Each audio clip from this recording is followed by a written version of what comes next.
सतगुर माहे समाना एह बाणी जो जियो जाने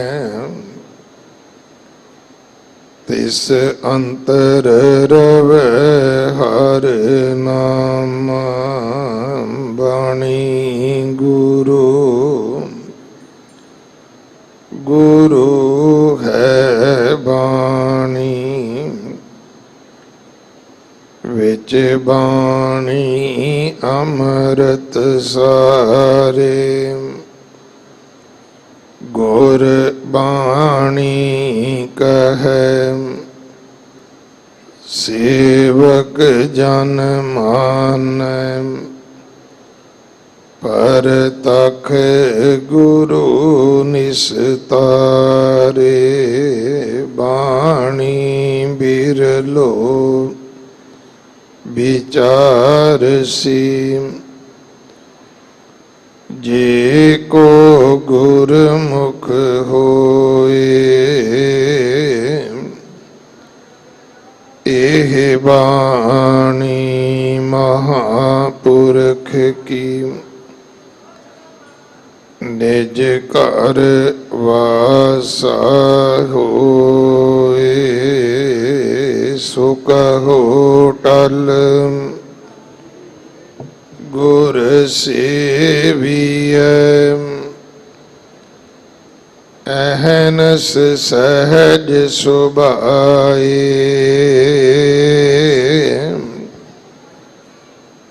दर्शन परसिय गुरु के जन्म मरण दुख जाए। सतनाम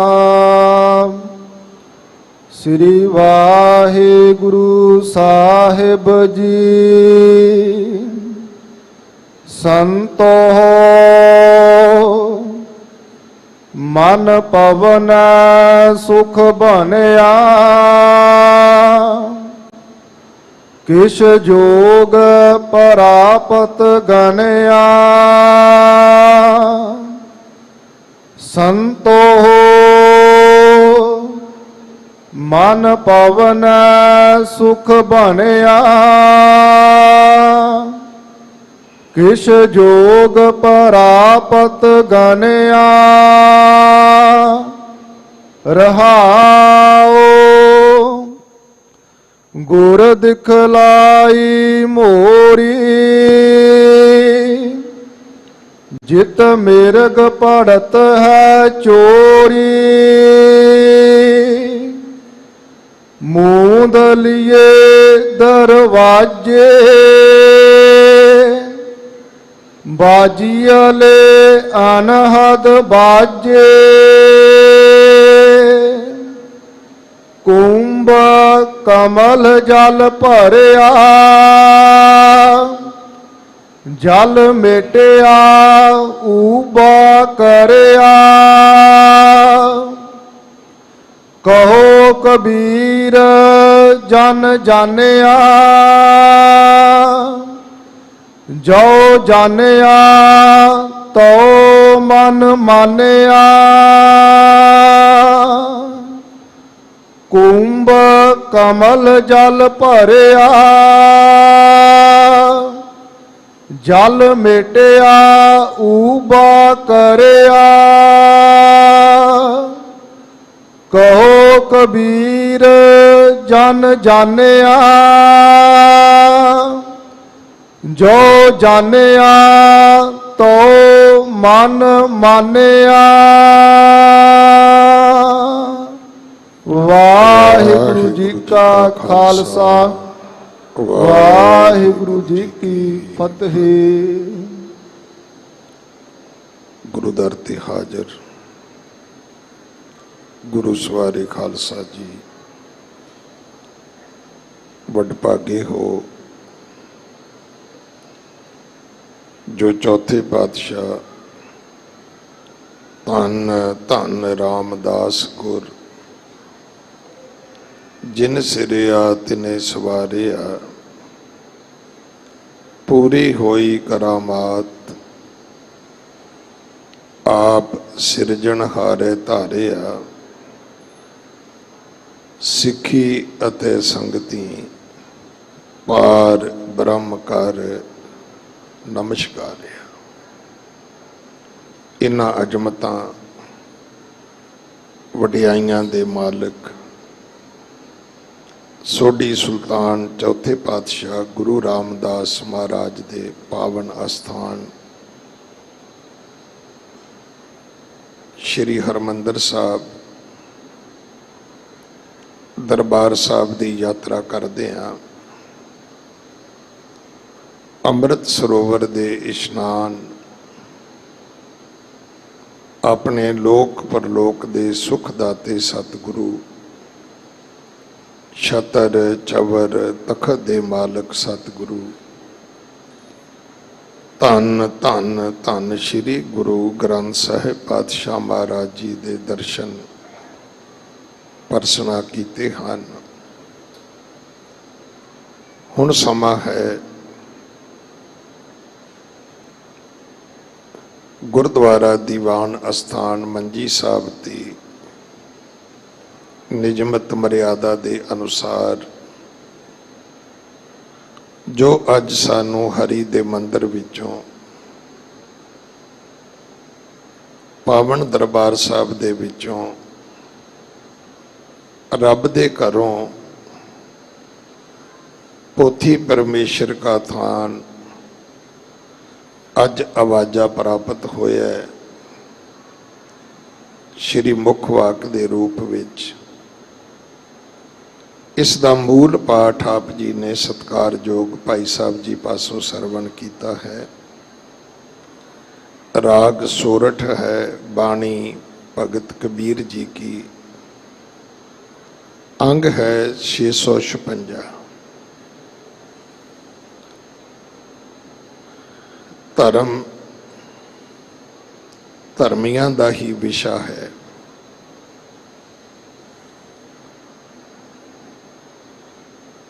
एक गल सानू समझाई गई, दसी गई और ये भी आख्या गया कि जिथे बोलन हारी है तिथे चंगी चुप। संत मिले किस सुनिए कहिए, मिले असंत मस्ट कर रही है। आप जी ने वेख्या होएगा पिंडां थावां विच हुण ते चलो बड़े सारे साधन आ गए, नहीं तो कई मेरे वर्गे हुंदे सी जिन्हां नूं रात रोटी खा के हजम नहीं सी हुंदी। एवें गली च निकल के अमका सिया जागदा है, मतलब हुंदा सी थोड़ा जिहा ढिड्डी फरोल लईए, नींद सौखी आ जाएगी। गल करनी ये धरती दा धर्म है। जब लग दुनिया रही है नानक, किछ सुनिए किछ कहिए। पर की सुनना है, की कहना है, ये अकलमंदी है। ये गल अकल दा विषा है। ये जिहड़े दानसमंद लोग ने एक उन्हां दे हिस्से विच आया, नहीं तो बोलत बोलत बड़े बेकारा। लम्हों ने खता की, सदियों ने सजा पाई। दो अखर द्रौपदी दे महाभारत बन गई। दो अखर एक धोबी दे सीता जी वर्गी एक सवित्री इस्त्री नूं अग्नि परीक्षा देनी पै गई, नहीं तो धोबी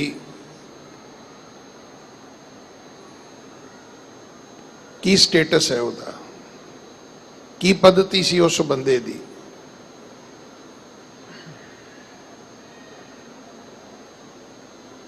ਅੱਜ ਸੰਸਾਰ ਦੀ ਤੋਂ ਲੈ ਕੇ ਮੇਰੇ ਤੱਕ ਜਾਂ ਮੇਰੇ ਪੰਥ ਦੀ ਮੇਰੀ ਕੌਮੀ ਦਸ਼ਾ ਜਿਹੜੀ ਹੈ ਇਹ ਸਾਰੀ ਬੋਲਣ ਵਾਲਿਆਂ ਤੇ ਹੀ ਇੱਥੋਂ ਤੱਕ ਆ ਗਈ ਹੈ। ਕੋਈ ਰੁਕਦਾ ਹੀ ਨਹੀਂ ਬੋਲਣੋਂ।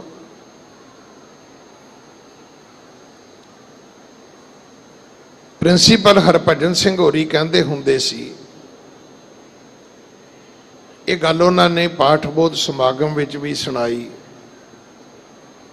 ਸ਼ਾਇਦ ਉਹ ਕੋਈ ਪਾਕਿਸਤਾਨ ਦਾ ਡਰਾਮਾ ਵੇਖਦੇ ਸੀ। ਇਹ ਗੱਲਾਂ 91-92 ਦੀਆਂ ਨੇ, 30 ਸਾਲ ਪੁਰਾਣੀਆਂ। ਉਸ ਡਰਾਮੇ ਦੇ ਵਿੱਚ ਇੱਕ ਕਰੈਕਟਰ ਸੀ ਨੌਕਰ ਦਾ, ਕਿ ਜਦੋਂ ਘਰਦਿਆਂ ਨੇ ਗੱਲ ਕਰਨੀ ਤੇ ਉਹਨੇ ਵਿੱਚ ਟਪਕ ਪੈਣਾ ਤੇ ਘਰਦਿਆਂ ਨੇ ਕਹਿਣਾ ਵੀ ਤੈਨੂੰ ਕਿੰਨੇ ਵਾਰੀ ਕਿਹਾ ਵੀ ਨਾ ਬੋਲਿਆ ਕਰ। ਉਹਨੇ ਕਹਿਣਾ ਜੀ ਠੀਕ ਹੈ। ਪਰ ਜਦੋਂ ਫਿਰ ਪ੍ਰਾਹੁਣੇ ਆਉਣੇ, ਫਿਰ 4 ਬੰਦੇ ਬਹਿਣੇ, ਉਹਨਾਂ ਗੱਲਾਂ ਕਰਨੀਆਂ, ਇਹਨੇ ਫਿਰ ਟਪਕ ਪੈਣਾ, ਫਿਰ ਬੋਲਣਾ। ਤੇ ਉਹਨਾਂ ਨੇ ਕਹਿਣਾ ਉਹ ਤੈਨੂੰ ਕਿਹਾ ਸੀ ਨਾ ਬੋਲਿਆ ਕਰ। ਤੇ ਉਹਦਾ ਜਿਹੜਾ ਉਹ ਤਕੀਆ ਕਲਾਮ ਸੀ, ਉਹਨੇ ਉਹ ਜਿਹੜਾ ਉਹ ਟੀਵੀ ਸੀਰੀਅਲ ਸੀ ਉਹ ਫੇਮਸ ਕਰ ਦਿੱਤਾ, ਮਸ਼ਹੂਰ ਕਰ ਦਿੱਤਾ। ਉਹ ਇੱਕ ਸ਼ਬਦ ਬੋਲਦਾ ਸੀ, ਸਭ ਗੱਲ ਕਰਨ 'ਚ ਕੀ ਹਰਜ ਹੈ। ਹੁਣ ਇਹ ਜਿਹੜੀ ਸਭ ਗੱਲ ਕਰਨ 'ਚ ਕੀ ਹਰਜ ਹੈ, ਇਹਨਾਂ ਗੱਲਾਂ ਨੇ ਤੇ ਸਾਰਾ ਕੁਝ ਵਿਗਾੜ ਪਾ ਦਿੱਤਾ। ਦੇਖੋ ਸਿਆਣਾ ਤੇ ਬੋਲੇ, ਕਹਿੰਦੇ ਨਾ ਛੱਜ ਤਾਂ ਬੋਲੇ ਛਾਨਣੀ ਕਿਉਂ ਬੋਲੇ। ਛਾਨਣੀ ਵੀ ਬੋਲੀ ਤੁਰੀ ਆਉਂਦੀ ਹੈ। ਸਾਨੂੰ ਨਹੀਂ ਸਮਝ ਆ ਰਹੀ। ਮੈਨੂੰ ਆਪਣੀ ਜਿੰਨੀ ਕੁ ਜ਼ਿੰਦਗੀ ਸੱਚੇ ਪਾਤਸ਼ਾਹ ਨੇ ਦਿੱਤੀ, ਮੈਨੂੰ ਸਮਝ ਆਈ ਹੈ ਕਿ ਬੰਦਿਆ ਜੇ ਤੂੰ ਆਪਣੇ ਮੂੰਹ ਤੇ ਕੰਟਰੋਲ ਕਰ ਲਵੇਂ ਨਾ, ਖਾਣ ਤੇ ਕਰ ਲਵੇਂ ਤਾਂ ਸਿਹਤ ਠੀਕ ਹੋ ਸਕਦੀ ਹੈ, ਤੇ ਜੇ ਬੋਲਣ ਤੇ ਕਰ ਲਵੇਂ ਤੇ ਇੱਜ਼ਤ ਵੀ ਠੀਕ ਹੋ ਸਕਦੀ ਹੈ। ਬਹੁਤੀ ਵਾਰੀ ਬੇਇੱਜ਼ਤੀ ਪੈਸਿਆਂ ਕਰਕੇ ਨਹੀਂ ਹੁੰਦੀ, ਪਾਟੇ ਕੱਪੜਿਆਂ ਕਰਕੇ ਨਹੀਂ ਹੁੰਦੀ।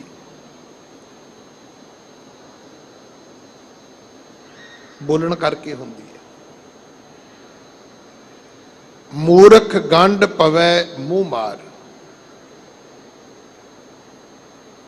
ਇਹ ਸੱਚੇ ਪਾਤਸ਼ਾਹ ਦੀ ਬਾਣੀ ਦੇ ਫੈਸਲੇ ਨੇ। ਹੁਣ ਤੁਸੀਂ ਕਹੋ ਜੀ ਅਸੀਂ ਗੁਰੂ ਗ੍ਰੰਥ ਸਾਹਿਬ ਨੂੰ ਮੰਨਦੇ ਆ, ਮੰਨਦੇ ਨਹੀਂ ਹੋ, ਵਰਤਦੇ ਹੋ ਤੁਸੀਂ। ਇਹ ਵੀ ਇੱਕ ਸ਼ੇਖੀ ਹੈ। ਅਸੀਂ ਤਾਂ ਜੀ ਗੁਰੂ ਗ੍ਰੰਥ ਸਾਹਿਬ ਘਰੇ ਰੱਖਿਆ ਹੋਇਆ ਹੈ, ਤੇ ਘਰੇ ਤੇ ਤੁਹਾਡਾ ਬਜ਼ੁਰਗ ਵੀ ਹੈਗਾ ਸੀ। ਜਿਸ ਗਤੀ ਉਹ ਮਰਿਆ ਵਿਚਾਰਾ, ਉਹ ਗੁਆਂਢੀਆਂ ਨੂੰ ਵੀ ਪਤਾ ਹੈ ਵੀ ਮਾਂ ਪਿਓ ਤੇ ਰੱਖ ਨਹੀਂ ਹੋਇਆ ਤੇ ਗੁਰੂ ਗ੍ਰੰਥ ਸਾਹਿਬ ਰੱਖਿਆ ਹੋਇਆ। ਇਹ ਗੱਲਾਂ ਜਿਹੜੀਆਂ ਨੇ ਇਹ ਸਾਰਥਕ ਨਹੀਂ। ਅਗਰ ਤੁਸੀਂ ਗੁਰੂ ਗ੍ਰੰਥ ਸਾਹਿਬ ਜੀ ਨੂੰ ਮੰਨਦੇ ਹੋ ਤਾਂ ਇਹ ਦੱਸੋ ਵੀ ਗੁਰੂ ਗ੍ਰੰਥ ਸਾਹਿਬ ਜੀ ਦੀ ਵੀ ਮੰਨਦੇ ਹੋ। ਜੇ ਮੰਨਦੇ ਹੋ ਤੇ ਕੀ ਆ ਜਿੰਨੀਆਂ ਕਿ 2-4 ਗੱਲਾਂ ਮੈਂ ਤੁਹਾਡੇ ਨਾਲ ਸਾਂਝੀਆਂ ਕੀਤੀਆਂ ਨੇ, ਕੀ ਕਦੇ ਇਹਨਾਂ ਗੱਲਾਂ ਤੇ ਆਪਾਂ ਅਮਲ ਕੀਤਾ? ਕਿ ਹਰ ਥਾਂ ਤੇ ਬੋਲਣਾ ਜ਼ਰੂਰੀ ਹੈ, ਹਰ ਬੰਦੇ ਨਾਲ ਬੋਲਣਾ ਜ਼ਰੂਰੀ ਹੈ, ਹਰ ਗੱਲ ਤੇ ਬਿਆਨ ਦੇਣਾ ਜ਼ਰੂਰੀ ਹੈ?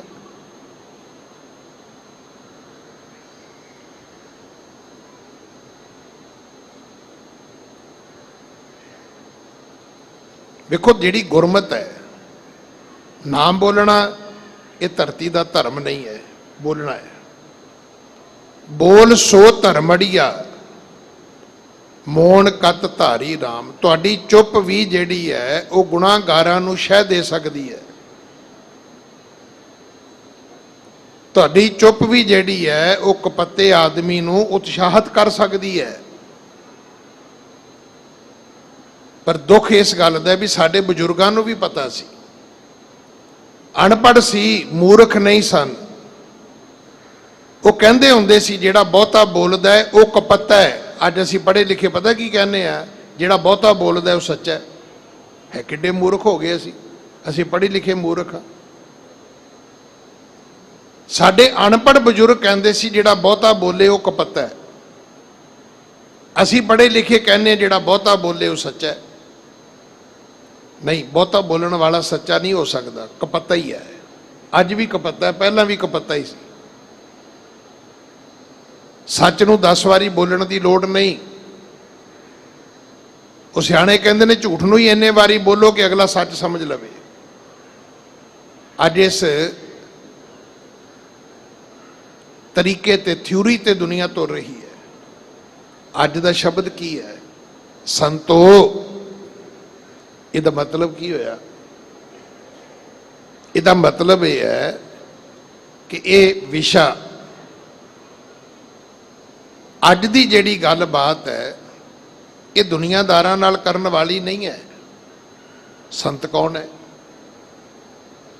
ਹੁਣ ਅਸੀਂ ਸੰਤ ਦੇ ਅਰਥ ਇਹ ਕੀਤੇ ਨੇ ਵੀ ਜਿਹੜਾ ਬਿਲਕੁਲ ਰੱਬ ਦੇ ਕੋਲ ਚਲਾ ਗਿਆ। ਸੰਤ ਦੇ ਅਰਥ ਗੁਰੂ ਵੀ ਨੇ। ਸੰਤ ਦੇ ਅਰਥ ਪੁੱਗਿਆ ਹੋਇਆ ਵੀ ਨੇ, ਤੇ ਸੰਤ ਦੇ ਅਰਥ ਜਿਨ੍ਹਾਂ ਅਰਥਾਂ ਵਿੱਚ ਅੱਜ ਤੁਸੀਂ ਸਾਰੇ ਬੈਠੇ ਹੋ। ਅੱਜ ਸਵੇਰੇ ਤੁਸੀਂ ਦਰਬਾਰ ਸਾਹਿਬ ਆਏ, ਇਹ ਸੰਤ ਦਾ ਕਰਮ ਹੈ।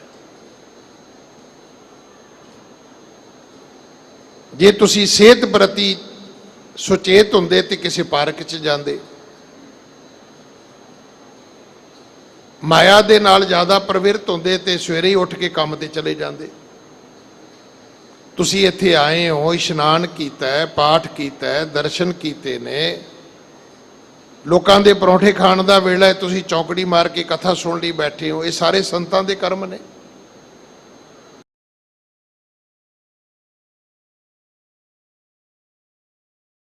ਗਲਤ ਹੈ। ਅਸੀਂ ਜਦੋਂ ਵੀ ਕਹਿੰਦੇ ਆ ਨਹੀਂ ਜੀ ਅਸੀਂ ਤਾਂ ਗ੍ਰਸਤੀ ਆ, ਨਾ ਇਹ ਨਾ ਕਿਆ ਕਰੋ। ਤੁਸੀਂ ਗ੍ਰਸਤੀ ਹੋ, ਤੁਸੀਂ ਗੁਰੂ ਨਾਨਕ ਸਾਹਿਬ ਦੇ ਧਰਮ ਦੇ ਅਨੁਯਾਈ ਹੋ। ਗ੍ਰਸਤੀ ਸਾਰੇ ਧਰਮਾਂ ਦੇ ਵਿੱਚੋਂ ਜਿਹੜਾ ਪ੍ਰਧਾਨ ਧਰਮ ਹੈ ਉਹਦਾ ਪੈਰੋਕਾਰ ਹੈ। ਨਾ ਗ੍ਰਸਤੀ ਭੁੱਖੇ ਨੂੰ ਕਹਿੰਦੇ ਨੇ, ਨਾ ਗ੍ਰਸਤੀ ਨੰਗੇ ਨੂੰ ਕਹਿੰਦੇ ਨੇ। ਗ੍ਰਸਤੀ ਉਹ ਹੈ ਜਿਹਦੇ ਘਰੋਂ ਰਾਹਗੀਰ ਮੁਸਾਫਰ ਨੂੰ ਮੰਜਾ ਬਿਸਤਰਾ ਮਿਲਦਾ ਹੈ, ਜਿਹਦੇ ਘਰੋਂ ਭੁੱਖੇ ਨੂੰ ਰੋਟੀ ਮਿਲਦੀ ਹੈ, ਨੰਗੇ ਨੂੰ ਕੱਪੜੇ ਮਿਲਦੇ ਨੇ, ਗਰੀਬ ਨੂੰ ਪੈਸੇ ਮਿਲਦੇ ਨੇ। ਗ੍ਰਸਤੀ ਉਹਨੂੰ ਕਹਿੰਦੇ ਨੇ। ਗ੍ਰਸਤੀ ਹੋਣਾ ਗੁਨਾਹਗਾਰ ਹੋਣਾ ਨਹੀਂ ਹੈ। ਗੁਰੂ ਨਾਨਕ ਦਾ ਮਹਾਨ ਸਿੱਖ ਹੋਣਾ ਹੈ। ਇਹਦਾ ਹੰਕਾਰ ਵੀ ਨਹੀਂ ਕਰਨਾ। ਪਰ ਉਹ ਜਿਹੜਾ ਪੱਖ ਅਸੀਂ ਸੋਚ ਲਿਆ ਵੀ ਨਹੀਂ ਅਸੀਂ ਤਾਂ ਗ੍ਰਸਤੀ ਆ, ਇਹੋ ਹੀ ਕਾਰਨ ਕਿ ਪੂਰ ਤਾਪ ਗੇਰੂ ਕੇ ਬਸਤਰਾ ਆਪਦਾ ਕਾ ਮਾਰਿਆ ਗਰੇ ਤੇ ਨਸਤਾ ਦੇਸ਼ ਛੋੜ ਪਰਦੇਸੇ ਧਾਇਆ ਪੰਚ ਚੰਡਾਲ ਨਾਲੇ ਲੈ ਆਇਆ। ਉਹ ਤੁਹਾਡੇ ਸਿਰ ਤੇ ਬਹਿ ਗਿਆ ਆ ਕੇ। ਜਿਹੜਾ ਧੀਆਂ ਵਿਆਹੁਣ ਜੋਗਾ ਨਹੀਂ ਸੀ, ਘਰ ਨੂੰ ਲਿਆਉਣ ਜੋਗਾ ਨਹੀਂ ਸੀ, ਬੱਚੇ ਪਾਲਣ ਜੋਗਾ ਨਹੀਂ ਸੀ, ਉਹ ਤੁਹਾਡੇ ਸਿਰ ਤੇ ਬਹਿ ਗਿਆ। ਤੁਸੀਂ ਉਹਨੂੰ ਮੱਥੇ ਟੇਕਣੇ ਸ਼ੁਰੂ ਕਰ ਦਿੱਤੇ। ਪੁੱਛੋ ਨਾ ਆਪਣੇ ਗੁਰੂ ਨੂੰ, ਆਪਣੇ ਗੁਰੂ ਨਾਲ ਗੱਲਾਂ ਕਰੋ। ਪੁੱਛੋ ਭਾਈ ਗੁਰਦਾਸ ਜੀ ਨੂੰ, ਜਿਨ੍ਹਾਂ ਨੇ ਸਿੱਖੀ ਸਮਝੀ ਹੈ। ਉਹ ਕਹਿੰਦੇ ਨੇ ਭਾਈ ਤੁਹਾਡਾ ਗੁਰੂ ਕਹਿੰਦਾ ਸੀ ਹੋਏ ਅਤੀਤ ਗ੍ਰਸਤ ਤਜ, ਫਿਰ ਉਨ ਕੈ ਘਰ ਮੰਗਣ ਜਾਈ। ਲੱਜਾ ਹੋਣੀ ਚਾਹੀਦੀ ਹੈ ਤੁਹਾਨੂੰ। ਆਪਣਾ ਘਰ ਤੇ ਛੱਡਤਾ ਤੇ ਲੋਕਾਂ ਦੇ ਘਰੋਂ ਰੋਟੀਆਂ ਮੰਗਦੇ ਫਿਰਦੇ ਹੋ ਤੁਸੀਂ।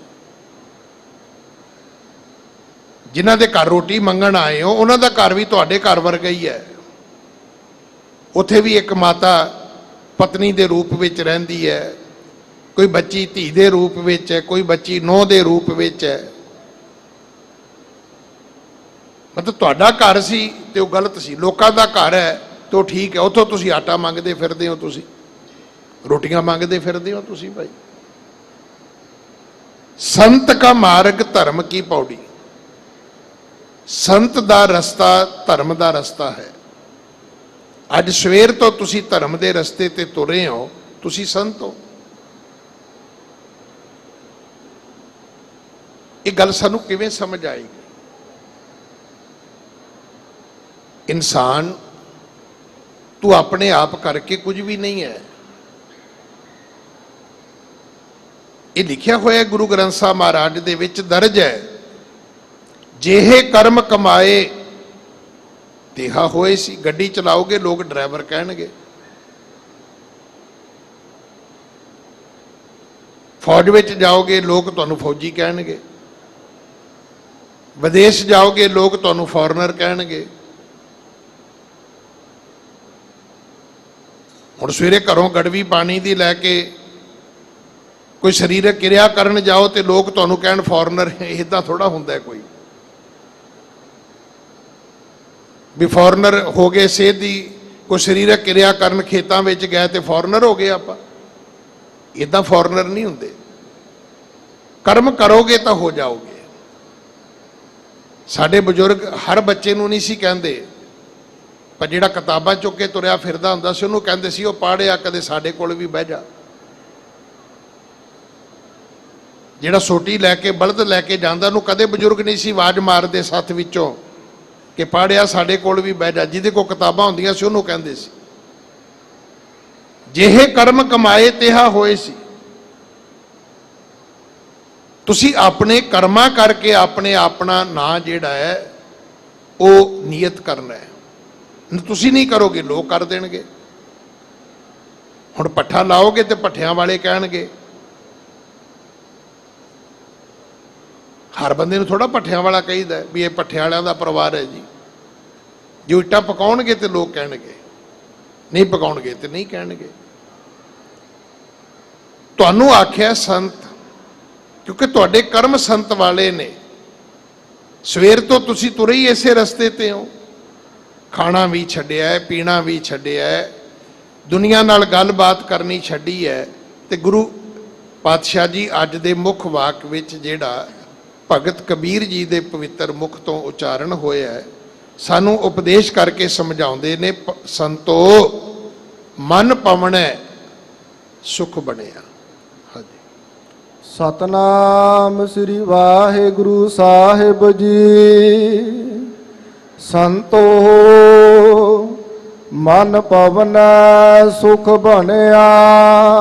ਸੰਤ ਜਨੋ, ਤੁਸੀਂ ਸਵੇਰ ਦੇ ਤੁਰੇ ਹੋ।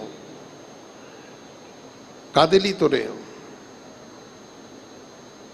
ਜੇ ਸਿਹਤ ਦਾ ਗੱਲ ਕਰਨੀ ਸੀ ਤੇ ਪਾਰਕ ਜਾਂਦੇ, ਕੋਈ ਖੱਟੀ ਕਮਾਈ ਕਰਨੀ ਸੀ ਤੇ ਕੰਮ ਧੰਦੇ ਤੇ ਜਾਂਦੇ।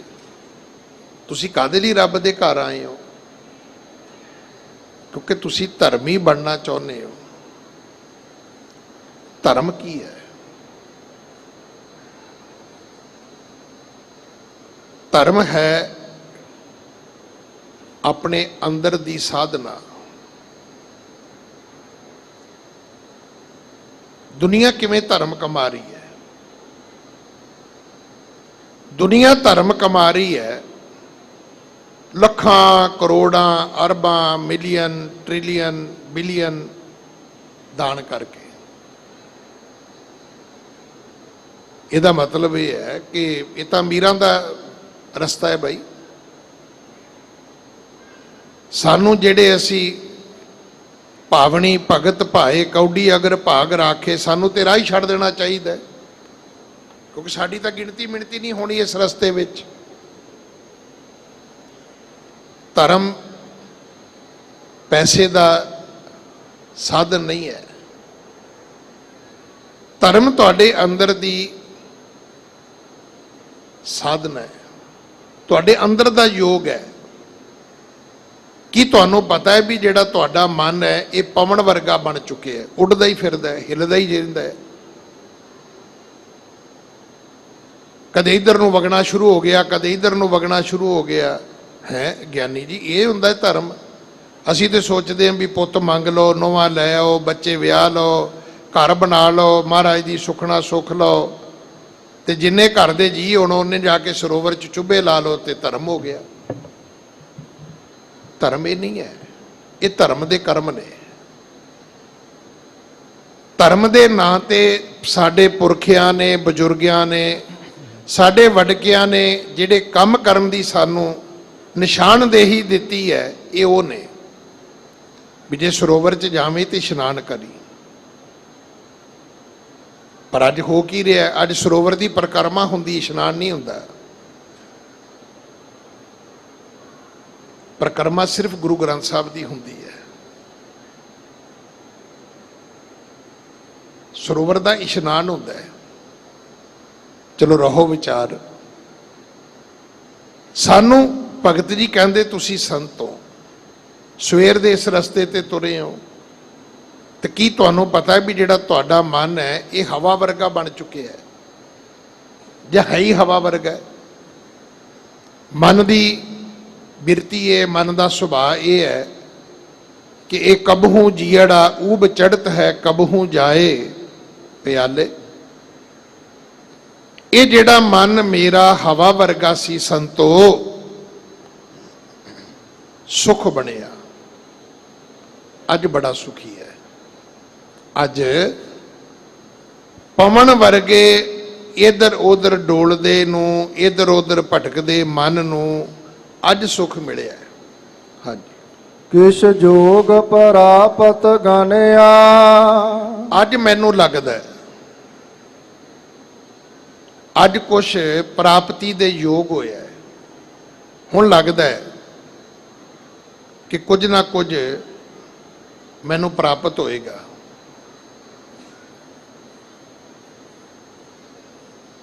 ਕੋਈ ਵੀ ਗੱਲ ਹੋਵੇ ਤੇ ਆਪਾਂ ਕੀ ਕਹਿੰਦੇ ਆ, ਕਿਤੇ ਕੋਈ ਜਾਵੇ ਵੀ ਤਾਂ ਆਪਾਂ ਕਹਿੰਦੇ ਭਾਜੀ ਮਨ ਲੱਗਿਆ, ਕਹਿੰਦਾ ਪਹਿਲਾਂ ਤੇ ਨਹੀਂ ਸੀ ਲੱਗਦਾ, ਹੁਣ ਕੁਛ ਲੱਗ ਗਿਆ, ਹੁਣ ਲੱਗਦਾ ਵੀ ਹੈ ਵੀ ਲੱਗ ਜਾਏਗਾ।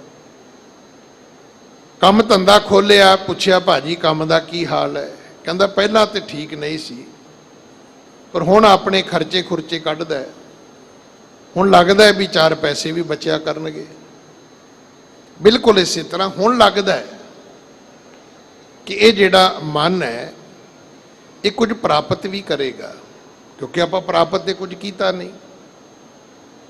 ਜਦੋਂ ਆਪਾਂ ਗੁਰਦੁਆਰੇ ਤੋਂ ਬਾਹਰ ਨਿਕਲਦੇ ਹਾਂ, ਜਦੋਂ ਅਸੀਂ ਘਰ ਜਾਂਦੇ ਹਾਂ, ਕੀ ਸਾਡੇ ਵਿੱਚ ਕੋਈ ਪਰਿਵਰਤਨ ਸਾਨੂੰ ਆਪ ਨੂੰ ਜਾਂ ਸਾਡੇ ਪਰਿਵਾਰ ਨੂੰ ਲੱਗਦਾ ਹੈ?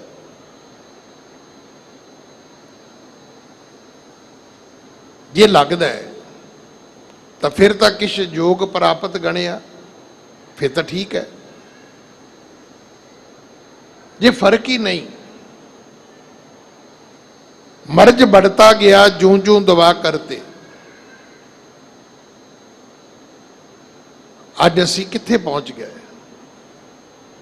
ਇੱਕ ਪਾਸੇ ਟਰੰਪ ਕਹਿੰਦਾ ਅਮਰੀਕਾ ਦਾ ਪ੍ਰਧਾਨ ਮੰਤਰੀ ਕਿ ਹਰ ਸ਼ਹਿਰ ਵਿੱਚ ਗੁਰਦੁਆਰਾ ਹੋਣਾ ਚਾਹੀਦਾ ਹੈ, ਤੇ ਇੱਕ ਪਾਸੇ ਹਾਲਾਤ ਇਹ ਬਣ ਗਏ ਵੀ ਹਰ ਗੁਰਦੁਆਰੇ ਦੇ ਵਿੱਚ ਪਾਰਟੀਆਂ ਬਣ ਗਈਆਂ।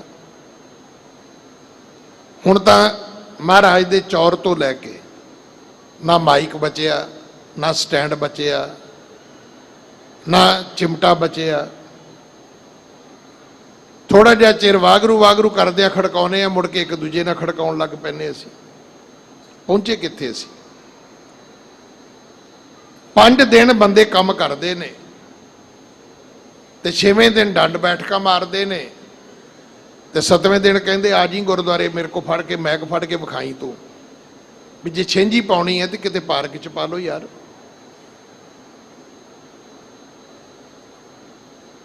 ਆਪਾਂ ਪਹੁੰਚੇ ਕਿੱਥੇ? ਕਿਛ ਯੋਗ ਪ੍ਰਾਪਤ ਗਣਿਆ। ਮੈਂ ਕਹਿੰਦਾ ਰੋਕੋ, ਆਪਣੀ ਮਾਂ ਨੂੰ ਰੋਕ ਲਓ, ਆਪਣੇ ਬੱਚਿਆਂ ਨੂੰ ਰੋਕ ਲਓ, ਆਪਣੇ ਪਿਤਾ ਨੂੰ ਰੋਕੋ, ਪਿਤਾ ਜੀ ਹੁਣ ਤੁਸੀਂ ਗੁਰਦੁਆਰੇ ਨਹੀਂ ਜਾਣਾ, ਬਹੁਤ ਹੋ ਗਿਆ। ਕੋਈ ਫਰਕ ਸਾਨੂੰ ਤੇ ਲੱਗਾ ਨਹੀਂ, ਨਾ ਤੁਹਾਡਾ ਝੂਠ ਗਿਆ, ਨਾ ਤੁਹਾਡੀ ਸ਼ਰਾਬ ਗਈ, ਨਾ ਤੁਹਾਡੇ ਕੋਈ ਮਾੜੇ ਕਰਮ ਗਏ।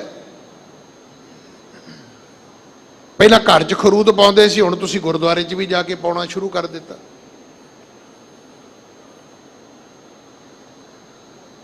ਨਹੀਂ ਬਸ ਹੁਣ ਹੋਰ ਨਹੀਂ ਚਾਹੀਦਾ। ਅੱਜ ਦੇ ਸ਼ਬਦ ਨੂੰ ਬੜੇ ਧਿਆਨ ਨਾਲ ਸੁਣਿਓ। ਹਾਂਜੀ, ਰਹਾਉ ਗੁਰ ਦਿਖਲਾਈ ਮੋਰੀ। ਗੁਰੂ ਨੇ ਮੈਨੂੰ ਇੱਕ ਮੋਰੀ ਵਿਖਾਈ। ਮੋਰੀ ਜਿੱਥੋਂ ਲੀਕੇਜ ਹੁੰਦੀ ਹੈ,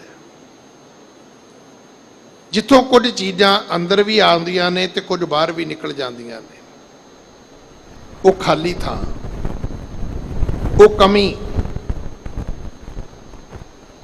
ਮੈਨੂੰ ਆਪਣੇ ਸਰੀਰ ਦੇ ਵਿੱਚੋਂ, ਆਪਣੇ ਜੀਵਨ ਵਿੱਚੋਂ ਉਹ ਖੱਪਾ ਵਿਖਾ ਦਿੱਤਾ ਹੈ, ਜਿੱਥੋਂ ਚੀਜ਼ਾਂ ਆਪੇ ਹੀ ਅੰਦਰ ਵੜੀ ਜਾਂਦੀਆਂ ਨੇ, ਆਪੇ ਹੀ ਬਾਹਰ ਨਿਕਲੀਆਂ ਜਾਂਦੀਆਂ ਨੇ। ਇਹਨੂੰ ਬਾਰੀ ਨਹੀਂ ਕਹਿੰਦੇ, ਮੋਰੀ ਨੂੰ ਬਾਰੀ ਨਹੀਂ ਕਹੀਦਾ, ਰੋਸ਼ਨਦਾਨ ਨਹੀਂ ਕਹੀਦਾ, ਨਾ ਇਹਨੂੰ ਵਿੰਡੋ ਕਹੀਦਾ ਹੈ, ਨਾ ਇਹਨੂੰ ਤੁਸੀਂ ਖਿੜਕੀ ਕਹਿਣਾ ਹੈ, ਨਾ ਦਰਵਾਜ਼ਾ ਕਹਿਣਾ ਹੈ, ਨਾ ਰੋਸ਼ਨਦਾਨ ਕਹਿਣਾ ਹੈ।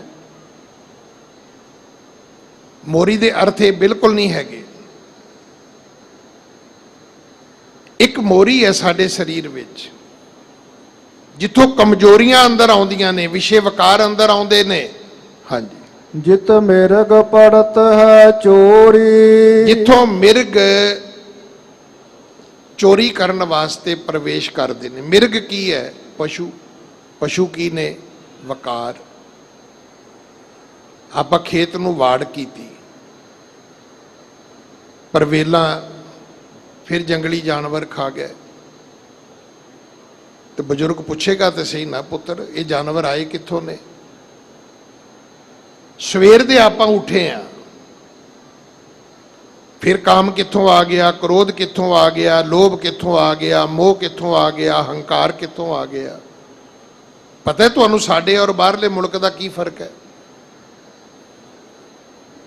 ਬਾਹਰਲੇ ਮੁਲਕ ਦੇ ਵਿੱਚ ਕੋਈ ਵੀ ਗਲਤ ਚੀਜ਼ ਜਿਹੜੀ ਹੈ ਉਹ ਤੁਸੀਂ ਐਕਸਪੋਰਟ ਨਹੀਂ ਕਰ ਸਕਦੇ।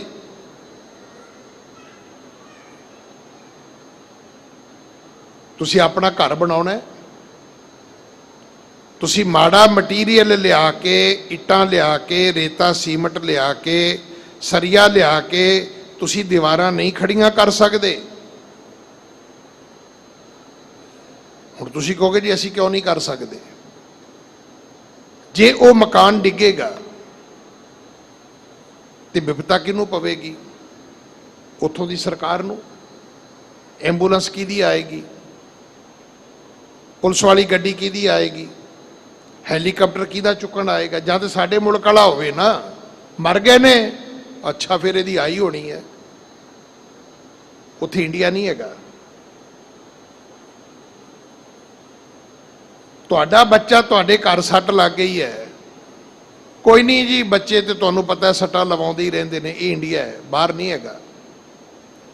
ਉਹ ਕਹਿੰਦੇ ਦੱਸੋ ਤੁਸੀਂ ਕਿੱਥੇ ਸੀ? ਤੁਹਾਨੂੰ ਨਿਆਣੇ ਜੰਮਣੇ ਆਉਂਦੇ, ਪਾਲਣੇ ਨਹੀਂ ਆਉਂਦੇ?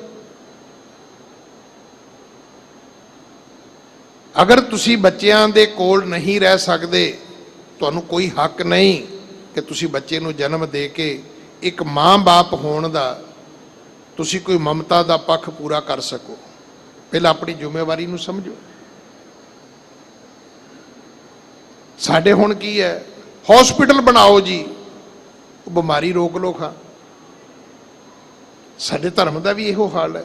ਗਿਆਨੀ ਜੀ ਅਰਦਾਸ ਕਰੋ, ਮਹਾਰਾਜ ਅੰਮ੍ਰਿਤ ਵੇਲਾ ਬਖਸ਼ੇ, ਤੇ ਮੈਂ ਪਤਾ ਕੀ ਕਹਿਣਾ ਹੁੰਨਾ, ਵੀ ਮੈਂ ਜਿੱਦਣ ਅਰਦਾਸ ਕੀਤੀ ਮੈਂ ਤੇਰੇ ਸੌਣ ਦੀ ਕਰਨੀ, ਉੱਠਣ ਦੀ ਨਹੀਂ ਕਰਨੀ।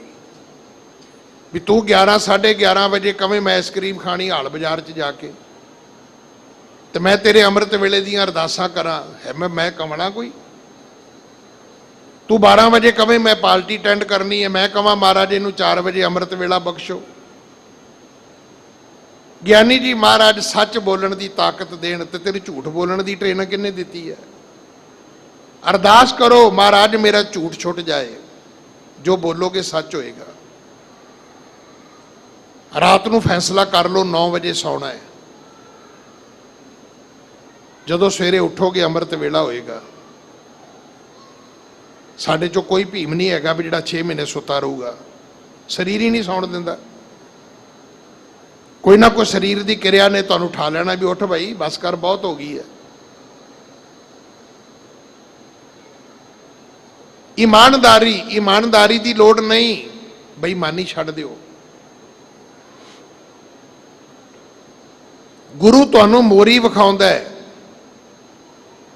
ਅਸੀਂ ਮੋਰੀ ਵਾਲੇ ਪਾਸੇ ਤਾਂ ਧਿਆਨ ਨਹੀਂ ਦਿੰਦੇ। ਤੇ ਘਰ 'ਚ ਪਤਾ ਕੀ ਕੀਤਾ ਹੈ? ਇੱਕ ਉਹ ਜਿਹੜਾ ਹੁੰਦਾ ਨਾ ਉਹ ਚਿੜੀ ਬੱਲਾ ਜਿਹਾ, ਉਦਾਂ ਦਾ ਇੱਕ ਬੱਲਾ ਲੈ ਆਂਦਾ ਬਿਜਲੀ ਵਾਲਾ, ਇਹ ਮੱਖੀਆਂ ਮੱਛਰ ਮਾਰਨੇ ਨੇ, ਵੀ ਬਾਹਰ ਜਾਲੀਆਂ ਲਾ ਲਓ ਅੰਦਰ ਆਉਣ ਹੀ ਨਾ। ਪਰ ਜੇ ਬਾਹਰੋਂ ਇੰਨੇ ਕੀੜੇ ਆ ਗਏ ਤੇ ਯਾਦ ਰੱਖਣਾ, ਇਹ ਰੈਕਟ ਉਹਨਾਂ ਕੀੜਿਆਂ ਨੂੰ ਮਾਰ ਨਹੀਂ ਸਕੇਗਾ। ਜਿਨੇ ਵਿਸ਼ੇ ਵਕਾਰ ਅੱਖਾਂ ਦੇ ਰਾਹੀਂ, ਕੰਨਾਂ ਦੇ ਰਾਹੀਂ, ਮੂੰਹ ਦੇ ਰਾਹੀਂ, ਨਾਸ਼ਕਾਵਾਂ ਦੇ ਰਾਹੀਂ, ਜਿੰਨਾ ਕੁਝ ਤੂੰ ਆਪਣੇ ਅੰਦਰ ਇਕੱਠਾ ਕਰ ਰਹੇ ਹੈ, ਤੂੰ ਕੀ ਸੋਚਦਾ ਵੀ ਇੱਕ ਜਪਜੀ ਸਾਹਿਬ ਉਹਦਾ ਹੱਲ ਕਰ ਦੇਗਾ? ਨਹੀਂ, ਇੱਕ ਸੁਖਮਨੀ ਸਾਹਿਬ ਤੋਂ ਵੀ ਹੱਲ ਨਹੀਂ ਹੋਣਾ। ਜਿੰਨੇ ਬਾਹਰੋਂ ਇਹ ਮੋਰੀਆਂ ਜਿਹੜੀਆਂ ਨੇ, ਪਹਿਲਾਂ ਇਹਨਾਂ ਨੂੰ ਬੰਦ ਕਰ। ਗੁਰ ਦਿਖਲਾਈ ਮੋਰੀ, ਅੱਗੇ ਕੀ ਹੈ? ਜਿਤ ਮਿਰਗ ਪੜਤ ਹੈ ਚੋਰੀ। ਇੱਥੋਂ ਵਕਾਰ ਆਉਂਦੇ ਨੇ, ਨਿੰਦਿਆ ਆਉਂਦੀ ਹੈ, ਚੁਗਲੀਆਂ ਆਉਂਦੀਆਂ ਨੇ।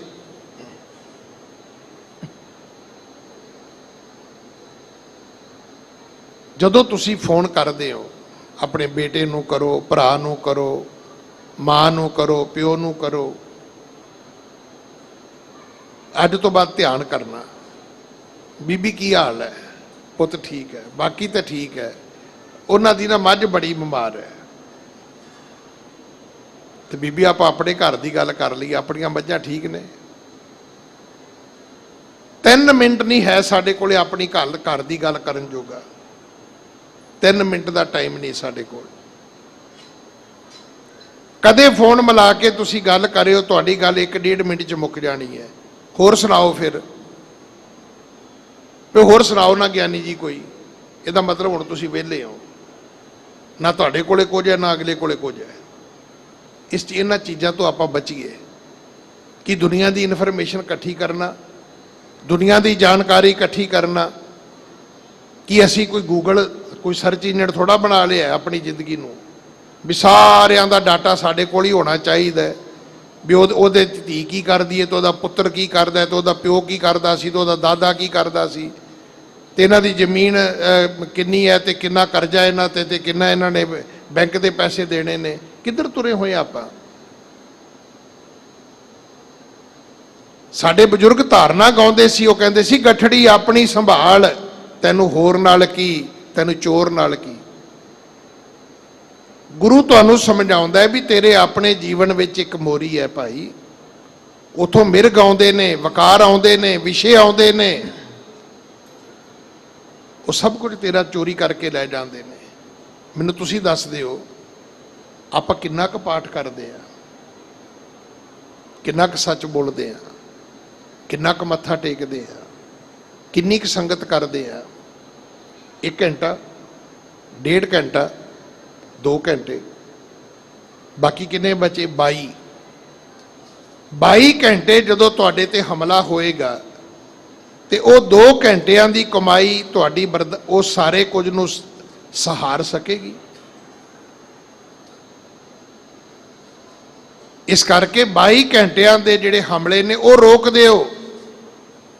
ਤੁਹਾਡੀ 2 ਘੰਟਿਆਂ ਦੀ ਪੂੰਜੀ ਕੱਲ 4 ਘੰਟੇ ਹੋ ਜਾਏਗੀ, ਪਰਸੋਂ 6 ਹੋ ਜਾਏਗੀ, 30 ਦਿਨਾਂ ਬਾਅਦ 60 ਘੰਟਿਆਂ ਦੀ ਤੁਹਾਡੇ ਕੋਲ ਭਗਤੀ ਹੋਏਗੀ, 60 ਘੰਟਿਆਂ ਦਾ ਸਿਮਰਨ ਹੋਏਗਾ, 60 ਘੰਟਿਆਂ ਦਾ ਧਰਮ ਹੋਏਗਾ। ਤੇ ਜੇ 2 ਘੰਟਿਆਂ ਦਾ 22 ਘੰਟਿਆਂ ਨੇ ਲੁੱਟ ਲਿਆ, ਤੇ ਕੱਲ ਨੂੰ ਫਿਰ ਕੁਝ ਵੀ ਨਹੀਂ ਹੋਏਗਾ ਸਾਡੇ ਕੋਲ। ਤਾਂ ਜਿਹੋ ਜਿਹੇ ਕਮਲੇ ਪਿਛਲੀ ਸੰਗਰਾਂਦ ਤੇ ਸੀ, ਉਹੋ ਜਿਹੇ ਕਮਲੇ ਅਗਲੀ ਸੰਗਰਾਂਦ ਤੇ ਹੋਵਾਂਗੇ ਆਪਾਂ। ਪਹੁੰਚੇ ਕਿੱਥੇ? ਕਿਤੇ ਵੀ ਨਹੀਂ, ਕਿਉਂਕਿ ਮੋਰੀ ਤਾਂ ਕੋਈ ਰੋਕੀ ਨਹੀਂ। ਬਿਮਾਰੀਆਂ ਰੋਕੋ। ਮੈਂ ਅੱਜ ਵੀ ਕਹਿਣਾ ਚਾਹੁੰਦਾ ਕਿ ਜੇ ਕੋਈ ਵੀ ਚਾਹੁੰਦਾ ਹੈ, ਅੱਜ ਫੂਡ ਜਿਹੜਾ ਹੈ, ਭੋਜਨ ਜਿਹੜਾ ਹੈ, ਇਹਦੀ ਮਿਲਾਵਟ ਰੋਕ ਦਿਓ, ਅੱਧੀਆਂ ਬਿਮਾਰੀਆਂ ਮੁੱਕ ਜਾਣਗੀਆਂ। ਨਕਲੀ ਦਵਾਈਆਂ ਰੋਕ ਦਿਓ। ਇੱਥੋਂ ਬੰਦਾ ਦਵਾਈ ਲੈ ਕੇ ਗਿਆ ਅਮਰੀਕਾ, ਡਾਕਟਰ ਨੇ ਕਿਹਾ ਵੀ ਆਹ ਦਵਾਈ ਹੈ ਇਹਦੀ, ਉਹ ਕਹਿੰਦਾ ਜੀ ਇਹ ਤੇ ਮੈਂ ਖਾ ਰਿਹਾ, ਕਹਿੰਦਾ ਲਿਆ ਦੇ। ਉਹਨੇ ਲੈਬੋਰਟਰੀ 'ਚ ਭੇਜੀ, ਕਹਿੰਦਾ ਇਹ ਤੇ ਦਵਾਈ ਨਕਲੀ ਹੈ। ਬਿਮਾਰੀ ਡਾਇਗਨੋਜ਼ ਹੋ ਗਈ ਹੈ, ਦਵਾਈ ਮਿਲ ਗਈ ਹੈ, ਪਰ ਦਵਾਈ ਖਾਂਦਿਆਂ ਖਾਂਦਿਆਂ ਬੰਦਾ ਮਰ ਚੱਲਿਆ ਸੀ, ਕਿਉਂਕਿ ਦਵਾਈ ਡੁਪਲੀਕੇਟ ਸੀ।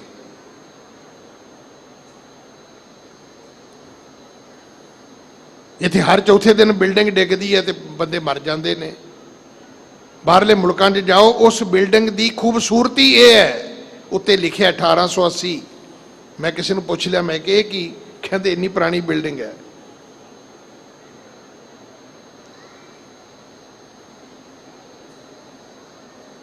ਅੱਜ ਵੀ ਉਸ ਇਮਾਰਤ ਦੀ ਖੂਬਸੂਰਤੀ ਹੈ,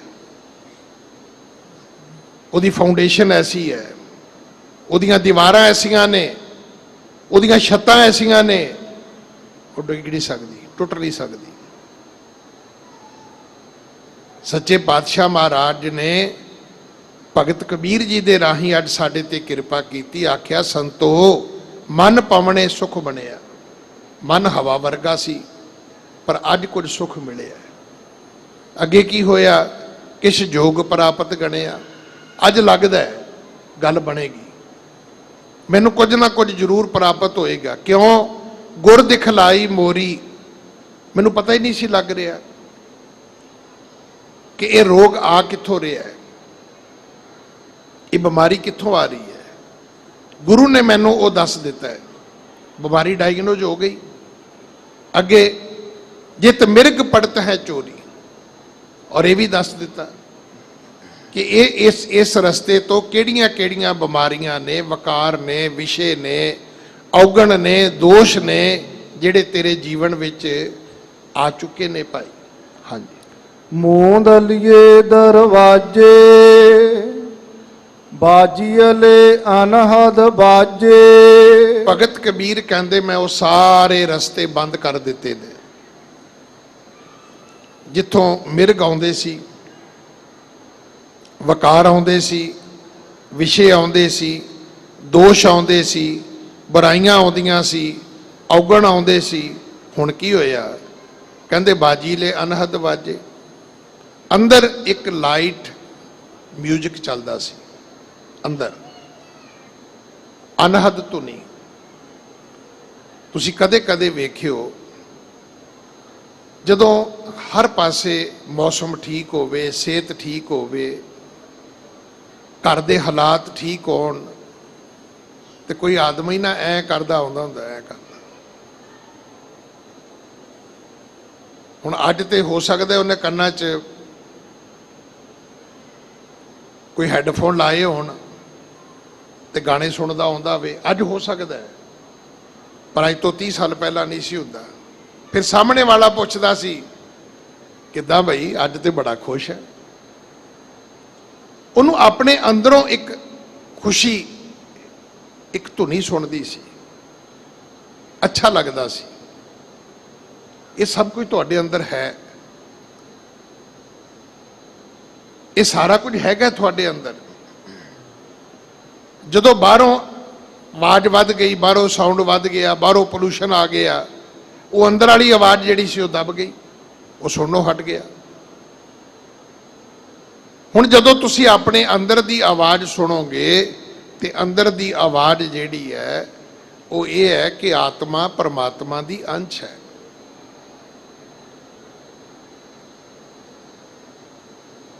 ਹੁਣ ਇਹ ਜਿਹੜੇ ਗਿਆਨ ਇੰਦਰੇ ਨੇ, ਇਹਨਾਂ ਨੇ ਹੀ ਪਰਮਾਤਮਾ ਦੀ ਭਗਤੀ ਸ਼ੁਰੂ ਕਰ ਦੇਣੀ ਹੈ। ਇਹਨਾਂ ਨੇ ਹੀ ਤੁਹਾਨੂੰ ਇੱਕ ਰਸ ਵਾਜੇ ਸੁਣਾਉਣੇ ਸ਼ੁਰੂ ਕਰ ਦੇਣੇ ਨੇ। ਹਾਂਜੀ। ਕੁੰਭ ਕਮਲ ਜਲ ਭਰਿਆ, ਜਲ ਮੇਟਿਆ ਉਬਾ ਕਰਿਆ। ਹਿਰਦੇ ਰੂਪੀ ਜਿਹੜਾ ਕਮਲ ਰੂਪੀ ਜਿਹੜਾ ਘੜਾ ਸੀ ਉਹ ਭਰਿਆ ਪਿਆ ਸੀ। ਚੰਗੇ ਪਾਣੀ ਨਾਲ ਨਹੀਂ, ਦੁੱਧ ਨਾਲ ਵੀ ਨਹੀਂ, ਸ਼ਹਿਦ ਨਾਲ ਵੀ ਨਹੀਂ, ਕਿਸੇ ਚੰਗੇ ਤੇਲ ਨਾਲ ਵੀ ਨਹੀਂ, ਵਕਾਰਾਂ ਨਾਲ, ਬਦਬੂ ਨਾਲ, ਭੈੜੀਆਂ ਗੱਲਾਂ ਨਾਲ। ਇੱਕ ਪੰਕਤੀ ਆਉਂਦੀ ਹੈ, ਜੋ ਜੀ ਹੋਏ ਸੋ ਉਗਵੇ। ਜੋ ਅੰਦਰ ਹੋਏਗਾ ਉਹ ਵੀ ਬਾਹਰ ਨਿਕਲੇਗਾ, ਹੋਰ ਕੀ ਹੋਏਗਾ। ਜੇ ਢਿੱਡ 'ਚ ਸਭ ਕੁਝ ਮਾੜਾ ਹੈ ਤੇ ਮੂੰਹ ਤੋਂ ਚੰਗਾ ਕਿਵੇਂ ਨਿਕਲ ਸਕਦਾ?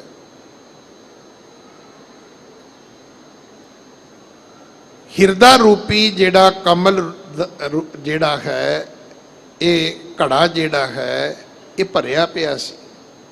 ਜਦੋਂ ਗੁਰੂ ਨੇ ਮੱਤ ਦਿੱਤੀ, ਭਗਤ ਕਬੀਰ ਕਹਿੰਦੇ ਮੈਂ ਡੋਲ ਦਿੱਤਾ ਘੜਾ, ਮੁੱਧਾ ਕਰ ਦਿੱਤਾ, ਸਾਫ਼ ਕਰਕੇ ਉਹਨੂੰ ਫਿਰ ਸਿੱਧਾ ਕਰ ਲਿਆ।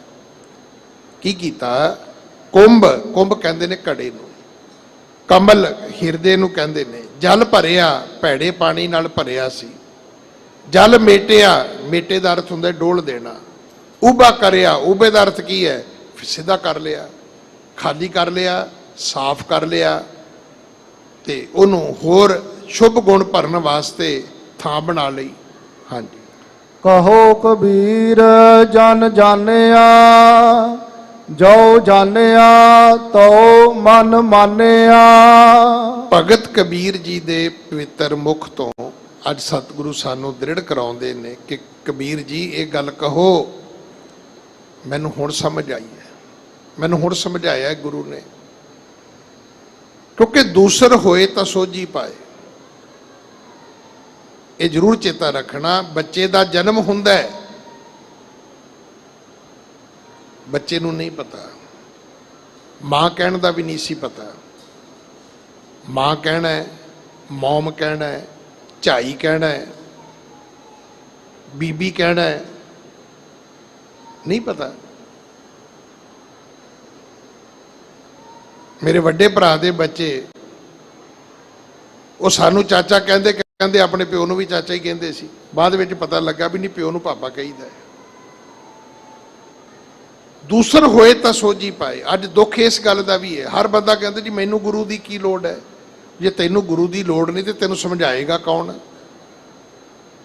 ਰੱਬ ਦੀਆਂ ਗੱਲਾਂ ਗੁਰੂ ਤੋਂ ਬਿਨਾ ਕੋਈ ਨਹੀਂ ਸਮਝਾਏਗਾ। ਹਰ ਕੀਆਂ ਕਥਾ ਕਹਾਣੀਆਂ ਗੁਰਮੀਤ ਸੁਣਾਈਆਂ। ਇਹ ਚੇਤਾ ਰੱਖਣਾ, ਗੁਰੂ ਮਿੱਤਰ ਮਿਲੇਗਾ ਤੇ ਸਮਝ ਆਏਗੀ। ਕਹੋ ਕਬੀਰ ਜਨ ਜਾਣਿਆ। ਹਾਂਜੀ, ਜੋ ਜਾਣਿਆ ਤਉ ਮਨ ਮਾਨਿਆ। ਤੇ ਜਦੋਂ ਜਾਣ ਲਿਆ, ਜਾਣਨ ਤੋਂ ਅਰਥ ਕੀ ਹੈ? ਸਾਂਝ ਪਾ ਲੈਣੀ। ਜਾਣਨ ਦਾ ਅਰਥ ਇਹ ਨਹੀਂ ਸਿਰਫ ਵੀ ਮੈਨੂੰ ਪਤਾ ਹੈ ਜੀ ਇਹ ਤਾਂ ਅਮਕਾ ਆਦਮੀ ਹੈ। ਨਹੀਂ, ਉਸ ਤੋਂ ਅੱਗੇ ਕੀ ਪਤਾ ਹੈ? ਉਹਦੀ ਜਾਣਕਾਰੀ ਹੋਣਾ, ਉਹਦੇ ਨਾਲ ਜਾਣ ਪਛਾਣ ਹੋਣਾ। ਜਦੋਂ ਤੁਹਾਡੀ ਰੱਬ ਨਾਲ ਜਾਣ ਪਛਾਣ ਹੋ ਜਾਏਗੀ ਤਾਂ ਫਿਰ ਇਹ ਜ਼ਰੂਰ ਚੇਤਾ ਰੱਖਣਾ, ਤਉ ਮਨ ਮਾਨਿਆ। ਫਿਰ ਤੁਹਾਨੂੰ ਇੱਕ ਆਦਤ ਵੀ ਪੈ ਜਾਏਗੀ। ਇੱਕ ਆਦਤ ਹੁੰਦੀ ਹੈ ਇਕੱਲੇ ਰਹਿਣ ਦੀ, ਨਾਲ ਰਹਿਣ ਦੀ, ਪਰਿਵਾਰ ਵਿੱਚ ਰਹਿਣ ਦੀ, ਸੌਣ ਲੱਗਿਆਂ ਕੁਝ ਖਾਣ ਦੀ, ਸਵੇਰੇ ਉੱਠ ਕੇ ਕੁਝ ਪੀਣ ਦੀ। ਇੱਕ ਆਦਤ ਹੁੰਦੀ ਹੈ। ਆਪਾਂ ਕਹਿ ਨਹੀਂ ਦਿੰਦੇ ਮੈਨੂੰ ਆਦਤ ਜੀ ਪੈ ਗਈ ਹੈ। ਤੇ ਜਦੋਂ ਘਰ ਵਿੱਚ ਇਕੱਲੇ ਰਹਿਣਾ ਪੈ ਜਾਏ ਤੇ ਬੜਾ ਹੀ ਔਖਾ ਲੱਗਦਾ ਹੈ, ਕਿਉਂਕਿ ਆਦਤ ਜੀ ਹੁੰਦੀ ਹੈ ਇਕੱਠੇ ਬਹਿ ਕੇ ਪ੍ਰਸ਼ਾਦਾ ਛਕਣਾ, ਗੱਲਬਾਤ ਕਰਨੀ। ਰੱਬ ਦੇ ਨਾਲ ਵੀ ਇਸੇ ਤਰ੍ਹਾਂ ਹੈ। ਜਦੋਂ ਗੁਰੂ ਦੀ ਕਿਰਪਾ ਹੋ ਜਾਏਗੀ ਫਿਰ ਆਦਤ ਬਣ ਜਾਏਗੀ, ਸੁਭਾਅ ਬਣ ਜਾਏਗਾ।